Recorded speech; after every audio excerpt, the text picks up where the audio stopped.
lovelies. This is our collective tarot reading for the lunar eclipse on March 25th in the sign of Libra. If you're new here, welcome. If you're old here, welcome back. My name is Natasha, also known as Nourish Natasha.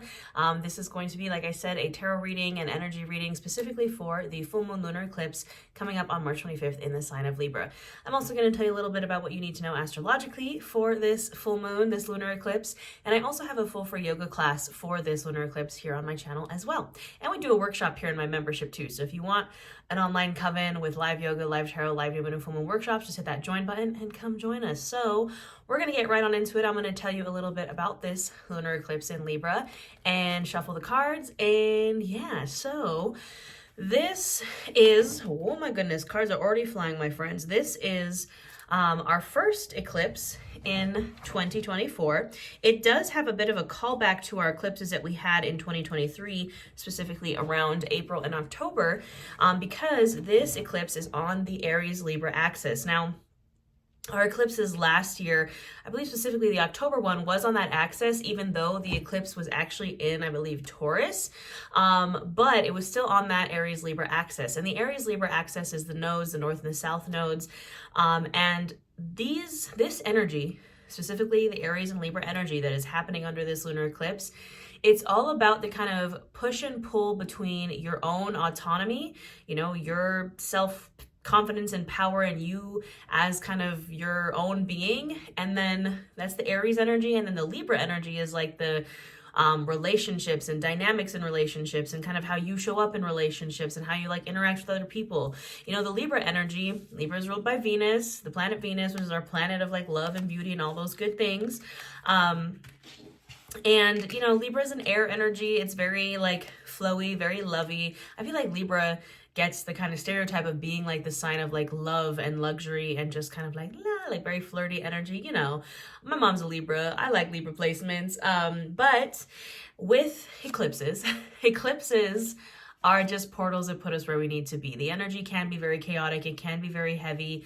Eclipses, if you think about eclipses, like historically, they tend to bring around like fated events or like major like events that happen. And we have this lunar eclipse in Libra on March 25th, and then we have a total solar eclipse in Aries on April 8th. And that will be one that you can see.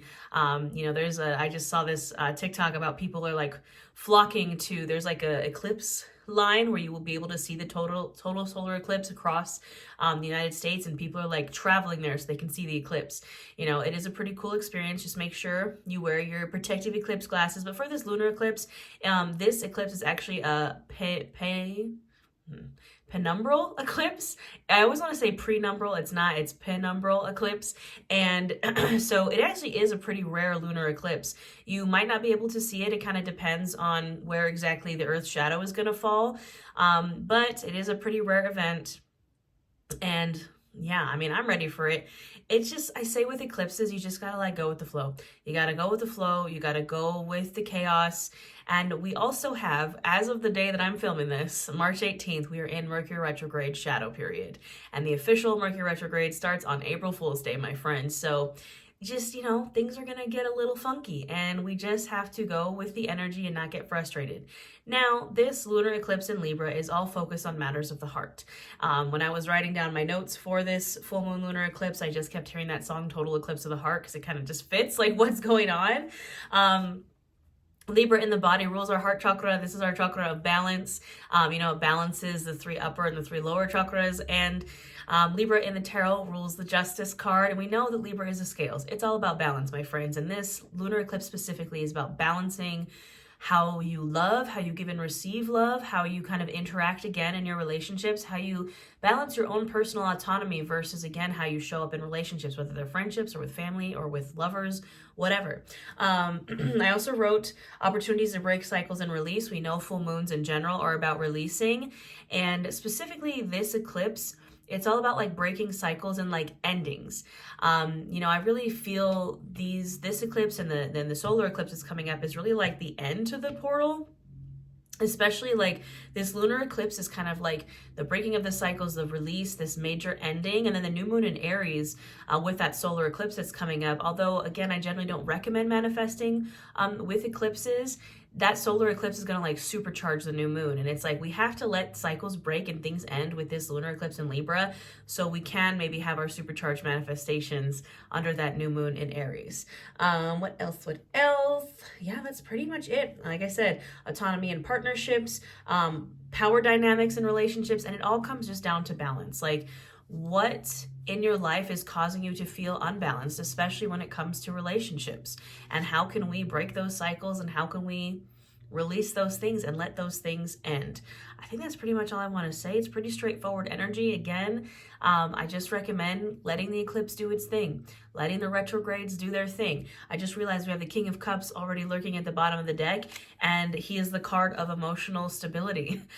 Traditionally in the tarot, it's the king sitting in the ocean and the waves around him are like crashing and there's a storm, but his throne in the ocean is like vibing, just chilling. It's not moving in the rocky waters. And that's kind of how you have to be during eclipse season, is like, and retrograde season, you know, don't let it get the better of you.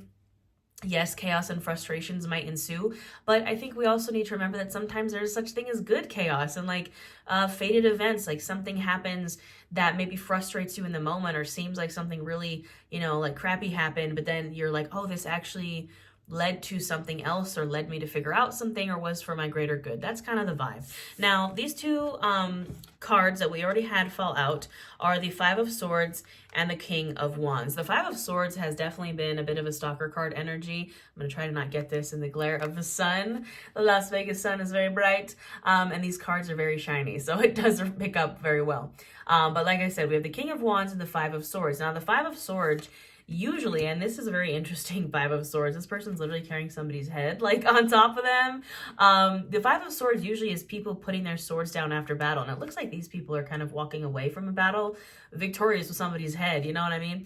But the Five of Swords, swords is the suit of air, so that Libra energy and intellect and the mind. And the Five of Swords is like putting the swords down, you know, whereas the Five of Wands is kind of like the battle, the chaos. The Five of Swords is like, pick your battles, and especially if they're battles of like wit or banter or like going back and forth with someone. Like I said, you know, this eclipse is going to be really heavy around like relationships and things. Like, is it worth you just like arguing to death for? Or can you step away? Like, this is where those power dynamics and relationships come in. And then we have the King of Wands, which I feel like is a reminder like of that Aries energy. Again, this eclipse is on the Aries Libra axis, and this is the King of Fire. And he's like, I'm really hearing like, stay in your own lane. Like, focus on your passions, your creativity, your power. Aries rules the solar plexus chakra, which is our chakra of confidence and personal power, and like that fire, that inner fire inside. It's like, and this is a message we've been getting a lot if you've been in my live readings and here in my membership, like, you stay away from the chaos, stay away from the drama, stay away from people just like fighting. It's like, not my circus, not my monkeys. Like, they can go ahead and do that. I'm going to stay in my lane, and I'm going to be powerful and like do my own thing, you know? What else do we need to know for this lunar eclipse in Libra? The Three of Wands. Yeah, this has been a recurring message for us as well. The Three of Wands, look how shiny that is. The Three of Wands is sometimes read as a card of delays, but I like to think of it as like delays for a reason. You're not moving entirely forward because perhaps you're not ready yet, or you have not mapped out the path in front of you. Traditionally, the Three of Wands is like this dude standing on a cliff, like surveying the landscape. He's like looking and he's like, which direction should I go? He knows kind of what the end destination is, right? Because we have like the Ace of Wands, which is that spark. We have the Two of Wands, which is like the infinite possibilities. And then the Three of Wands is like, okay, I figured out the possibility, the direction that I want to go in with this spark, but what's the first step? What's the next step? What do the next 12 steps look like, right? It's like planning out the path you're going to take. And there might be a bunch of paths in front of you to get to where you want to go. All right. What is up with that Three of Wands? Where are we going? What do we need to know as we head down this path? Heavy fire energy, and of course the air energy. Literally that Aries Libra energy coming through. No more chaos mode. The Emperor, Aries lurking at the bottom of the deck. and the Eight of Cups. And you know what's funny is it's not on this card, but traditionally in the tarot, the Eight of Cups is the only card that has a very obvious eclipse usually in the background. So funny that we should get this. And this card is all about walking away, my friends. This card is all about walking away from the cups that no longer serve you. And the thing about the Eight of Cups is that at one point, perhaps these cups did serve you.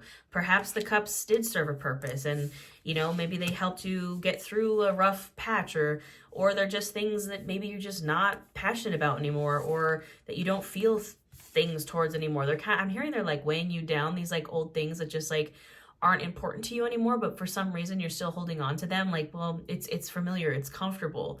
We got to walk away. You got to turn around and walk the other way. Like traditionally on the Eight of Cups, the dude is literally walking away from those cups, and there's the eclipse in the sky. Like, and what is he walking into? He's walking right into the Nine of Cups, which is our card of wish fulfillment and wish come true vibes. There's an Ace of Cups confirming that. 8 plus 1 is 9. That is the Nine of Cups. Like, you walk away from those cups that aren't serving you. Guess what's right around the corner? That new cup, the Ace of Cups. New offer of love, new things that make you happy. Your cup is filled. I just saw 1111 as I'm recording this. Like, the Ace of Cups is like one of my favorite cards in the deck because it's an ace. Aces are always new beginnings, but the cups is emotions and love. And it's like, if maybe if you've really been trying to manifest love into your life and you're like, well, why isn't it happening? It's because, have you walked away from those old cups yet? Whether it's like old exes that you're still hyper fixated on, old traumas, old just things in general that like literally just don't serve you anymore. How can you invite in the new if you haven't even cleared out the old to make space for it? You know what I mean? Is that the Wheel of Fortune again? Yes, it is. This also came up in the weekly forecast that I did. I haven't seen the Wheel of Fortune in a hot minute, and now it's been here twice. Look at how golden shiny that card is. And the Wheel of Fortune is literally like the midway save point in the tarot. So the tarot starts with the Fool. Everything in the tarot is the Fool's journey. The major arcana are the major events, the minor arcana are the minor events, and then ends with the World, which is like the full circle completion, end of the journey. The Wheel of Fortune is right in the middle, and this is like where the cycle begins to shift. This is the checkpoint, the save point, the turning of the wheel. Yes, it can be like a major shift in fortune, a shift in luck, but it's like that mid point, that middle, like when things, again, like I said, they start to change. And there's the Nine of Pentacles right there. Like, Nine of Pentacles is a card of kind of being in your own personal abundance. And this is also the baby card to the Empress, which is Taurus and Libra vibes. The Empress is ruled by Venus. Again, Taurus and Libra energy, that self-care, divine feminine, luxurious, Venusian energy. And the Nine of Pentacles is like the baby card to that. And the Nine of Pentacles is same thing. Like, you're in your abundance, you personally, like you're focused on your abundance. It's a very single, independent energy, regardless of if you're in a relationship or not. But like, focus on you. Focus on yourself. Six of Cups, focus on your inner child healing. Like, there's a little baby on there. Six of Cups is sometimes can be read as like a soulmate card, but it's a card of like soft, sweet, kind of innocent love and healing and filling your own cup and like healing old wounds. Again, the inner child vibes. Like, tap into what your inner child wants, tap into it. And there's phases of inner child healing, right? I personally feel like I've made it out of like the inner child part, and we've moved on to the inner teenager, which is very like ragey and like emo. I've been listening to like Avril Lavigne's, I think the album's called Under My Skin, and I was like, why was I so like, when I was a kid, I was like so into it and like would get so like emotional about it. And I'm like, girl, you were like 15, calm down. But now I'm like, oh man, this really hits. Like, it's like healing those emotions from when you were a kid or a teenager that like maybe didn't have the chance to come up. Like, maybe they're coming up, and how do we heal that? We tap into inner child healing, which is like, answering the questions and giving your inner child the things that perhaps they were never given by adults or like whoever. Like, you have to kind of nurture your inner child, and that can be just super healing. And like, and then again, like I said, we have the Emperor lurking at the bottom of the deck, which is the card of Aries. He is the big daddy of the tarot, the big boss of the tarot, the culmination of all the kings. So it's like there's a certain balance between being the big boss leader of your own life and also allowing yourself to be a kid again. Like, it's a very interesting, it sounds like it's a conflicting energy, but it's really not. Like, you being the boss of your own life means that you're making your own decisions, and you can make the decisions to like go do things that heal your inner child that like maybe people don't get, and they're like, what is going on over here? But you get it, and it makes you feel in control and in that you're the leader of your own life. You know what I mean? All right, let's clarify with the Mystic Mondays deck. This is one of my favorite decks. It's actually one of my first decks that I started using way back in the day, like probably like 6 or 7 years ago. It's been a while. All right. What other messages do we need under this lunar eclipse in Libra? Who just fell? Who that? That is the 7 of Wands, my friends. Let's see if I can channel my inner yoga teacher and pick this up with my feet. That's usually how I get these cards up off the ground. You know, sometimes it helps to be flexible. All right. We have the 9 of Wands. I thought it was a 7 of Wands. It is the 9 of Wands here. And this is my almost there card. Every time I pull this card, I hear almost there from Princess and the Frog. Princess Tiana is singing about how she almost has what she wants. Yes, you're close to burnout. Yes, you're tired, but you are almost there. Like, go listen to that song because it is like, it's like my most favorite Disney song ever. And there's a 7 of Wands. Look, I can't make this up. I thought it was a 7 of Wands that fell out, and here it is now. Being on the defensive. Again, like I said, you might find that you have to defend what you're doing, what you want. You have to kind of defend that inner child, because maybe this is going to get heavy, but maybe no one you know, defended you when you were a child. I don't know, this is like maybe for certain people, but it's like maybe when you were a child, you felt really unheard, you felt not listened to, you felt like no one had your back, or that like no one was defending you. And it's like, you have to defend yourself. You have to defend your passions, like the things that you are focused on with that inner child healing as you tap into your emperor energy and take back control of your life. It's like, no, this is what I've always wanted. This is what I've always wanted, even from when I was a kid, and nobody believed me or nobody listened to me. But like, no, like I'm not listening to y'all anymore. I'm defending my whatever it is. You know, that could be a very specific message for someone. We have the 4 of Wands. So much fire here. Literally all wands. Oops, all wands. The 4 of Wands, however, is, I would say, honestly, like the least fiery of the Wands cards, because it is a portal card, which again, eclipses are portals. You just got to step through that door. Traditionally, the 4 of Wands is like a kind of like a gazebo archway thing. Can be a signifier of marriage, but it's like you have to walk through that portal and focus on balance, stability. Who do you want with you? Who brings that stability and security to your life? And how can you bring that security and stability to your life? It's a very lovely card. I love the 4 of Wands. But what's blocking that? 8 of Swords, self-imposed prison. Who's coming out with that 8 of Swords? Oh, the Star. I love that. And it's interesting how like similarly colored these two cards kind of are. It's like one, it has this like deep indigo on both cards, and then this one's kind of pink and purple, and this one's green. The Star is a card of Aquarius, and you know, this is like, there's really heavy messaging on like, be yourself. The Star, card of Aquarius, yes, it can be your North Star, your light at the end of the tunnel, fortune after difficulty, the Star after the Tower. But I feel like if you find that you're just stuck, you're stuck mentally, maybe you're stuck in analysis paralysis, you're kind of just at a point in your mind where you're like, I can't move past like whatever this limiting belief is. I feel just so stuck. How do I get out of it? The answer is be yourself. The answer is focus on your North Star. The answer is do not worry about what anybody else is doing. You worry about what you're doing. You worry about your journey and your happiness and like what does success look like for you? And it might not make sense to anybody else, but it doesn't matter.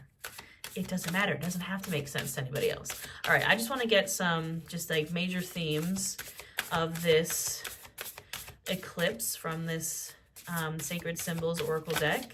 Just like major themes, things that we can expect.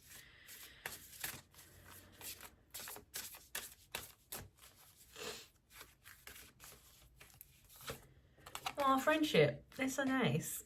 Friendship, definitely. You know, like I said, with that 4 of Wands, who do you want to go through that portal with you? And oh my God, I just realized, what have I been saying since the beginning of this? This entire lunar eclipse is about relationships. And it doesn't matter if it's friends, family, or lovers. Like, it's about how you interact with people. It's about who you want around you. It's about your dynamics with these people. Like, that is literally what's happening. Trust, absolutely. What comes with friendship and relationships is trust. Who do you trust? You know, who has your back, right? Ooh, a message from the ancestors, the spirit guides, psychic. Okay, I get it. We got a message. What's the message? Okay, the message is transmutation. It literally was like message psychic, like, okay, so, but what's the message though? But what's the message? The message is you need to transmute that energy. You need to transmute that energy like a snake sheds its skin. Transmutation. The star is also a card of transmutation and alchemy.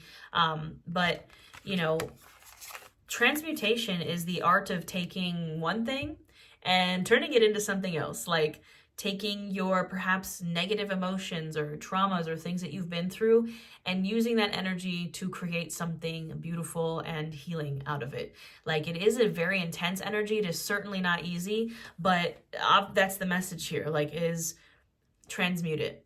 Like, you can, you know, with that Eight of Cups, it's like you can either hold on to those like old things for the rest of forever, or you can take, you know, leave the old stuff behind. But perhaps, I always say, like, and I don't mean this in like a aggressive way, well, I kind of do. I'm like, I do everything out of spite. And not everything and not always, but like, I, for a lot of times, operate from the place of like, I've been through a lot in my life, and maybe it just comes with kind of like, you know, being in the public space in the internet, but like, you know, if you want to just look through my Instagram comments, you know, I get a lot of like haters, and you know, it's just like it fuels me. It fuels me to do wonderful good things. Like, for every person that has an insult for me, I'm like, you know what? Well, this just makes me, because I'm like, look, my middle and high school bullies told me like I already got all the insults when I was in middle and high school. Like, I was already bullied, and now it's like that fuels me to like want to create safe spaces for people like myself. It fuels me to want to continue to show up, because I needed someone like me when I was, you know, a weird, like, you know, overweight, like awkward teenager in middle and high school getting bullied because she liked like weird stuff like witchcraft and like horror movies. You know what I mean? Like, now I'm like, y'all can leave me comments as much as you want. You're just fueling me, right? That's kind of transmutation, like taking the ugh and turning it into something wonderful. So somebody needed to hear it. I hope this resonates with you, my friends. Just remember to go with the flow. Don't let the chaos get the better of you. And again, if you want my help transmuting this energy, like I said, I have a yoga class as well for this lunar eclipse here on my channel, and I will see you there.